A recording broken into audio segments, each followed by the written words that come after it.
ഈശോയോടുള്ള സ്നേഹത്തെ പ്രതി തൻ്റെ യൗവന കാലഘട്ടത്തിൽ മഠത്തിൽ ചേരുകയും തൻ്റെ പ്രഥമ വ്രത വാഗ്ദാനത്തിന് ശേഷം വെറും 35 ദിവസം മാത്രം ജീവിക്കുകയും തൻ്റെ 26-ാമത്തെ വയസ്സിൽ ഈശോയുടെ പക്കലേക്ക് വിളിക്കപ്പെടുകയും ചെയ്ത് ഒരു വിശുദ്ധ ജീവിതം നയിച്ച് ഇന്ന് കത്തോലിക്ക സഭയിൽ ധന്യ പദവിയിലേക്ക് ഉയർത്തപ്പെട്ട ഒരു സിസ്റ്ററിനെ നിങ്ങൾക്ക് പരിചയപ്പെടുത്താം. ആ സിസ്റ്ററിൻ്റെ പേര് സിസ്റ്റർ മരിയ സെലിൻ കണ്ണനായ്ക്കൽ എന്നാണ്. കേരളത്തിലെ കണ്ണൂർ ജില്ലയിലെ പയ്യാമ്പലത്തുള്ള ഈ സിസ്റ്ററിൻ്റെ കബറിടത്തിലാണ് ഞങ്ങൾ ഇന്നുള്ളത്. നമുക്ക് സിസ്റ്ററിനെ കുറിച്ച് കൂടുതൽ കാര്യങ്ങൾ അറിയാം.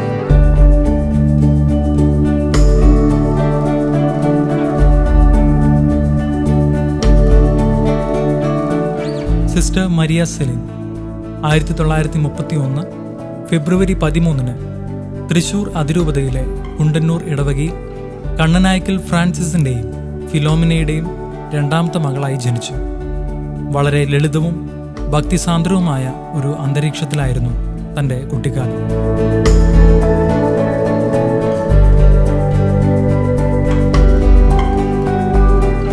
സന്യാസ ജീവിതത്തിലേക്ക് കടക്കുന്നതിന് മുൻപ് കുറച്ചുകാലം 2 പ്രൈമറി സ്കൂളുകളിൽ അധ്യാപികയായി സേവനമനുഷ്ഠിച്ചിരുന്നു. തൻ്റെ ജോലി രാജിവെച്ച് ദൈവവിളിയോട് പ്രതികരിച്ചുകൊണ്ട് 1954 ജൂൺ 24 അവൾ ഊർസ്ലൈൻ സന്യാസിനി സമൂഹത്തിൽ ചേർന്നു. തുടർന്ന് 1954 ഡിസംബർ 26 നോവിഷ്യറ്റിൽ പ്രവേശിച്ചു. വിനയവും അനുസരണശീലവും ദൈവഹിതത്തോടുള്ള പൂർണ്ണമായ സമർപ്പണവുമായിരുന്നു സിസ്റ്റർ സെലിൻ്റെ സന്യാസ ജീവിതത്തിൻ്റെ മുഖമുദ്ര.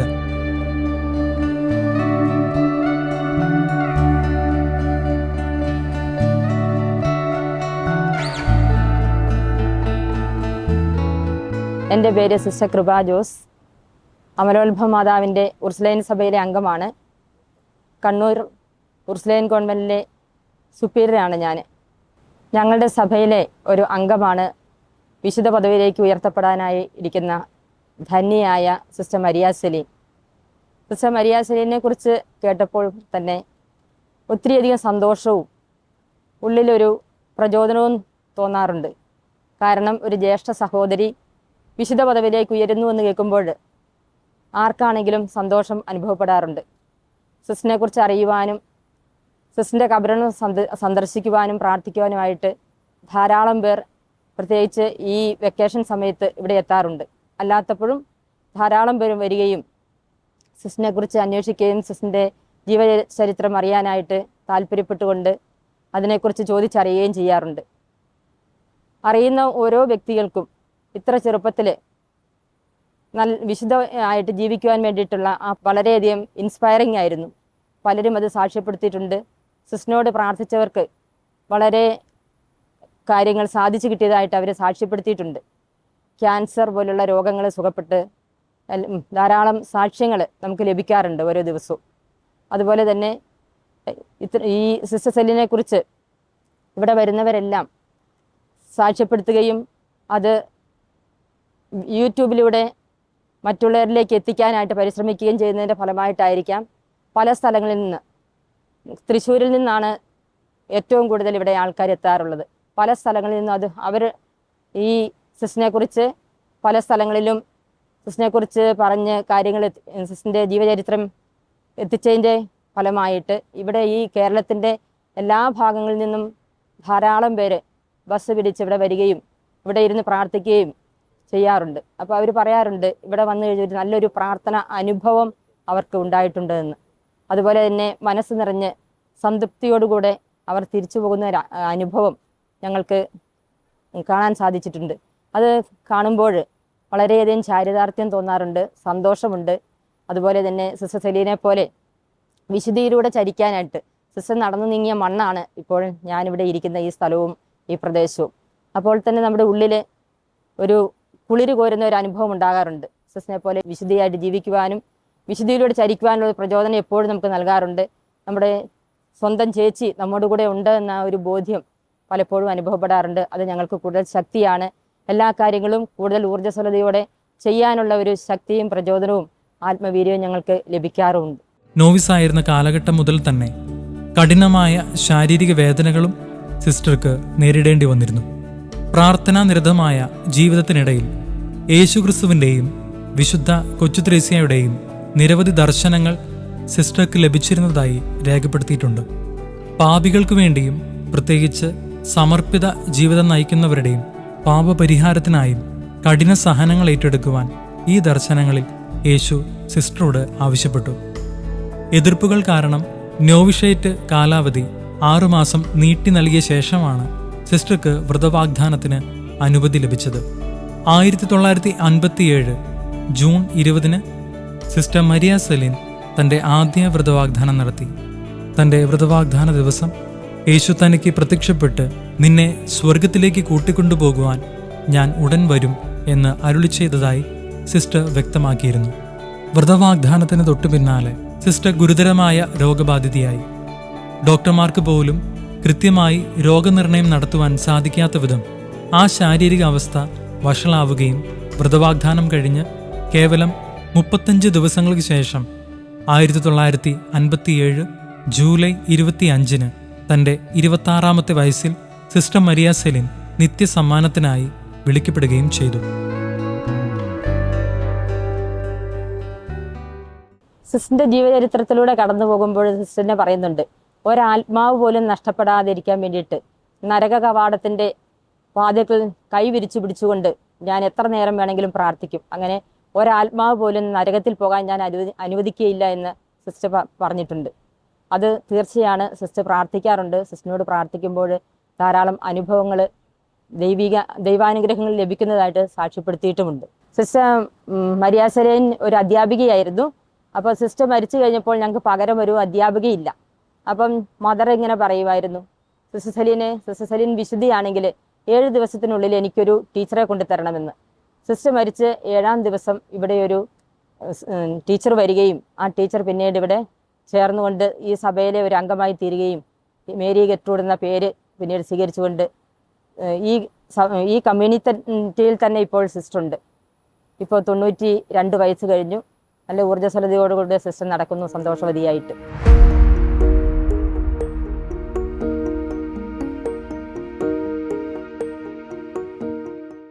ഞാൻ കണിയാരത്ത് പഠിപ്പിച്ചുകൊണ്ടിരിക്കുമായിരുന്നു. എൻ്റെ വീട്ടിലല്ല, വേറെ വീടുകളിൽ താമസിച്ചാണ് പഠിപ്പിച്ചുകൊണ്ടിരുന്നത്. അപ്പോൾ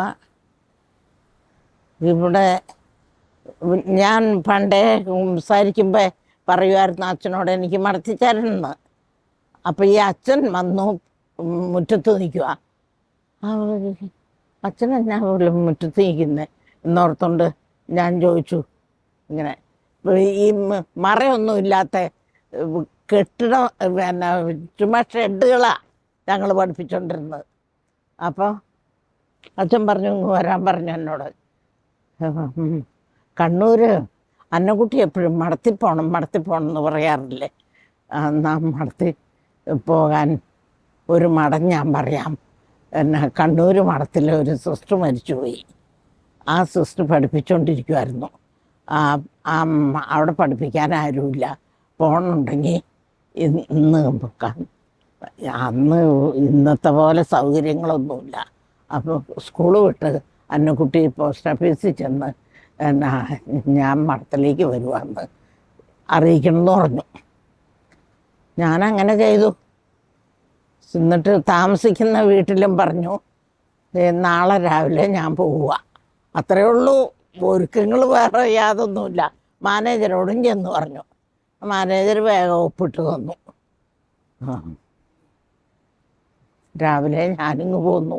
1957 ജൂലൈ 26 കണ്ണൂരിലെ സെമിത്തേരിയിൽ സിസ്റ്ററുടെ ഭൗതിക ശരീരം അടക്കം ചെയ്തു. 2007 ജൂലൈ 29 വത്തിക്കാൻ വിശുദ്ധ പദവി പ്രഖ്യാപനത്തിലുള്ള നടപടിക്രമങ്ങൾ ഔദ്യോഗികമായി ആരംഭിച്ചു. 2012 ഫെബ്രുവരി 29 സഭ ഔദ്യോഗികമായി ദൈവദാസിയായി പ്രഖ്യാപിച്ചു. ഇതേ ദിവസം ഭൗതിക ശരീരം കല്ലറയിൽ നിന്നും പുറത്തെടുത്ത് കണ്ണൂർ പയ്യാമ്പലത്തുള്ള ഊർസ്ലൈൻ പ്രൊവിൻസ് മദർ ഹൗസ് ചാപ്പലിലേക്ക് മാറ്റി സ്ഥാപിച്ചു. 2022 ഓഗസ്റ്റ് 5 ഫ്രാൻസിസ് മാർപ്പാപ്പ സിസ്റ്റർ മരിയ സെലിനെ ധന്യ പദവിയിലേക്ക് ഉയർത്തി. കേരളത്തിലെ ഊർസ്ലൈൻ സന്യാസിനി സമൂഹത്തിൽ നിന്നുള്ള ആദ്യത്തെ ധന്യയായ സിസ്റ്റർ മരിയ സെലിൻ കണ്ണനായ്ക്കലിന്റെ മധ്യസ്ഥതയിൽ നിരവധി അത്ഭുതങ്ങളും രോഗശാന്തികളും നടക്കുന്നതായി വിശ്വാസികൾ സാക്ഷ്യപ്പെടുത്തുന്നു.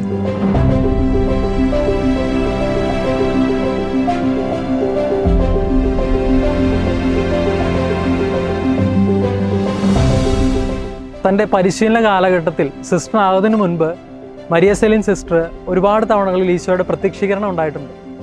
അപ്പോൾ അങ്ങനെ സിസ്റ്റർ ആവുന്നതിന് മുൻപ് ഒരു 3ഓളം പ്രാവശ്യം സിസ്റ്റർ ഈശോയെ ദർശിച്ച, ഈശോയെ മുഖാമുഖം കണ്ട ഒരു സ്ഥലത്താണ് നമ്മളായിരിക്കുന്നത്. അത് ഇവിടുത്തെ കോൺവെൻറ്റിൻ്റെയും ഇവിടെ അടുത്തുള്ള ഒരു ബീച്ചിൻ്റെയും നടുവിലുള്ള ഒരു സ്ഥലമാണ്. ഒരുപാട് പേര് ഈ ദിവസങ്ങളിലൊക്കെ അല്ലെങ്കിൽ കുറേ നാളുകളായിട്ട് ഇവിടെ വന്ന് പ്രാർത്ഥിക്കുകയും ഒരുപാട് അനുഗ്രഹങ്ങളൊക്കെ വാങ്ങിയ സ്ഥലമാണ്. നമുക്ക് ആ സ്ഥലം ഒന്ന് കാണാം.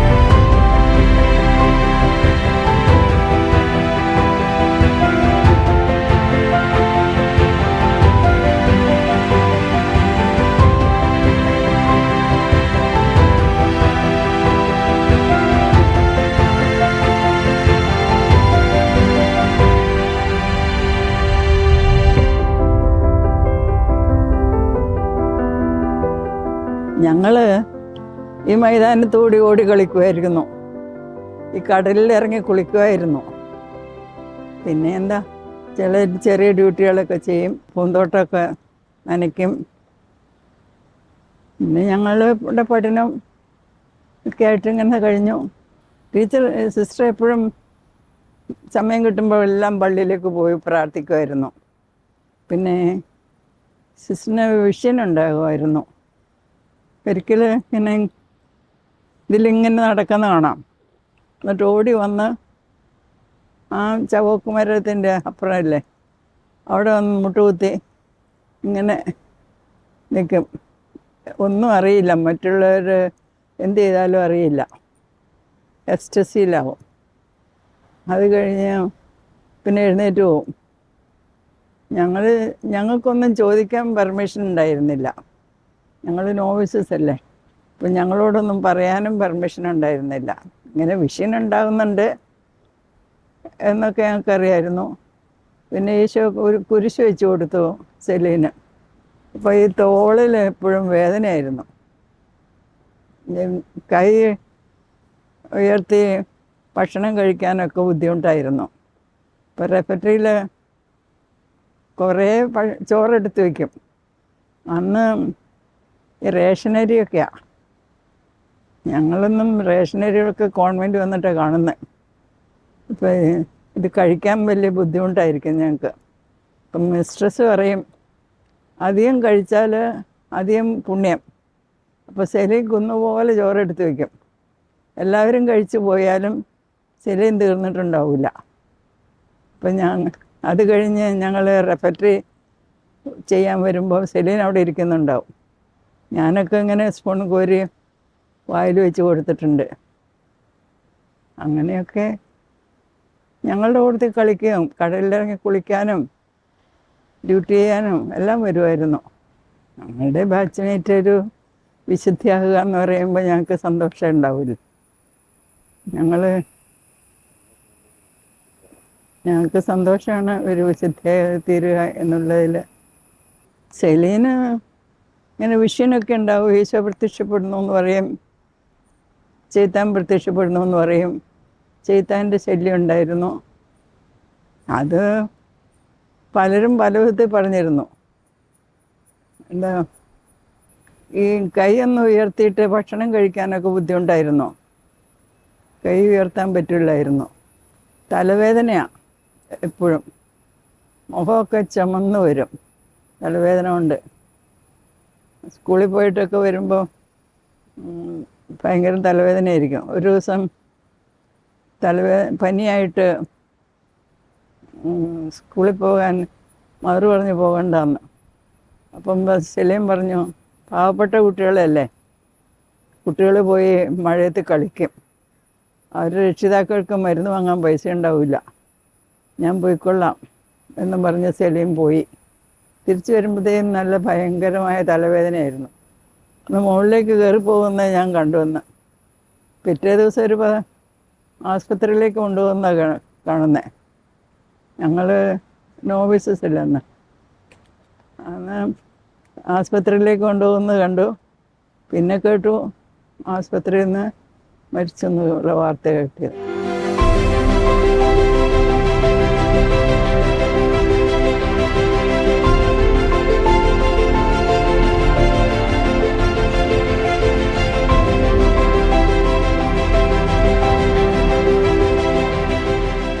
വിശുദ്ധ കൊച്ചുത്രേസ്യ വെട്ടിത്തുറന്ന സ്നേഹത്തിൻ്റെ പാതകളിലൂടെ സഞ്ചരിച്ച് യേശുനാഥൻ്റെ ഹൃദയത്തിൽ സ്ഥാനം പിടിച്ച സിസ്റ്റർ മരിയ സെലിൻ കണ്ണനായ്ക്കലിൻ്റെ ഒരു ജീവിതത്തിൻ്റെ ഹ്രസ്വഭാഗമാണ് നമ്മൾ കേട്ടതും കണ്ടതും.